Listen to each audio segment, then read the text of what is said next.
আজকে আমরা এখানে দাঁড়িয়েছি নতুন একটা সংগঠনের আত্মপ্রকাশ অনুষ্ঠানে। এই অনুষ্ঠানে আপনাদেরকে ছোট্ট একটা ঘটনা বলি।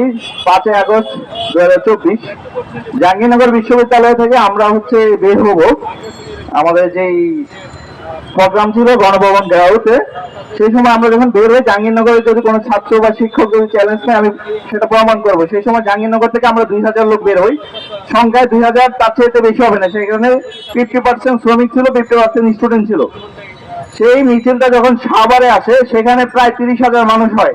সেখানে 30,000 মানুষ থেকে 25 থেকে 27,000 ছিল শ্রমিক।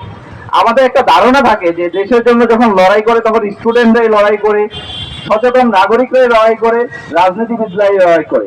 আসলে দেশের স্বার্থে যারা অশিক্ষিত, জানে না, বোঝে না, যাদেরকে আমরা মূর্খ বলে গালি দেই, গার্মেন্টস কর্মী বলে গালি দেই, তারাও দেশের স্বার্থে, দেশের জন্য লড়াই করতে নেমে আসে। আমি সেই শ্রমিক প্রতিনিধি হিসাবে আজকে এখানে এসে দাঁড়িয়েছি। আমাদের যে আগ্রাসন চলে প্রত্যেকটা সেক্টরে, বিশ্বের বিভিন্ন দেশ আগ্রাসন চালায়।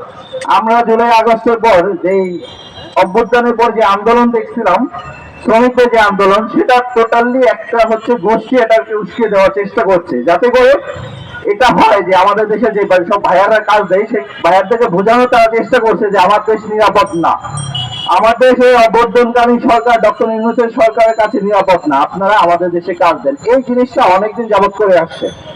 আমাদের আসিফ নজরুল স্যার একবার বলেছিল আমাদের দেশে নাকি অনেক ভারতীয় লোক কাজ করে। আমি নিজে সেটার প্রমাণ। আমাদের সেই পোশাক কারখানায় অনেক ভারতীয়রা কাজ করে, আপনারা খোঁজ নিলে পাবেন। আমি নিজেও সেটা প্রমাণ দিতে পারবো।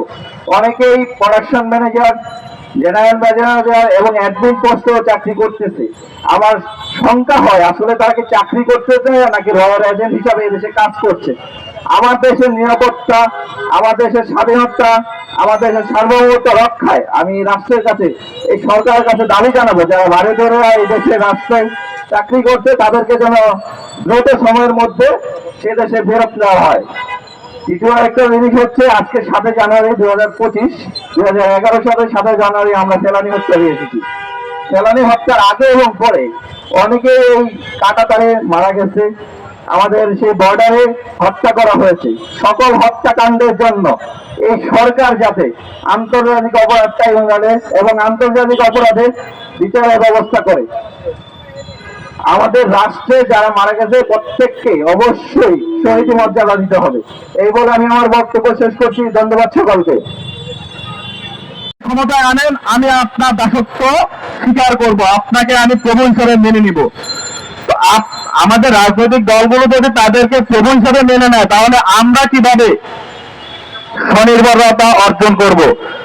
তো সেই লক্ষ্যে আগ্রাসন বিরোধী আন্দোলন কাজ করবে। কোন রাজনৈতিক সংগঠনে, সে যে রাজনৈতিক সংগঠনে হোক, সেখানে ভারতীয় হোক, পাকিস্তানি হোক, আমেরিকান হোক, রাশিয়ান হোক, কোন এজেন্ডা থাকা যাবে না, তাদের কোন এজেন্ডা বাস্তবায়ন করা যাবে না। ইনশাআল্লাহ আমরা সেই এজেন্ডা, সেই ষড়যন্ত্র বাংলাদেশের বিরুদ্ধে রুখে দাঁড়ানোর জন্য যা যা করণীয় তাই রাজপথে ইনশাআল্লাহ করব, করার জন্য আমরা প্রস্তুত। এই মুহূর্তে আমাদের মাঝে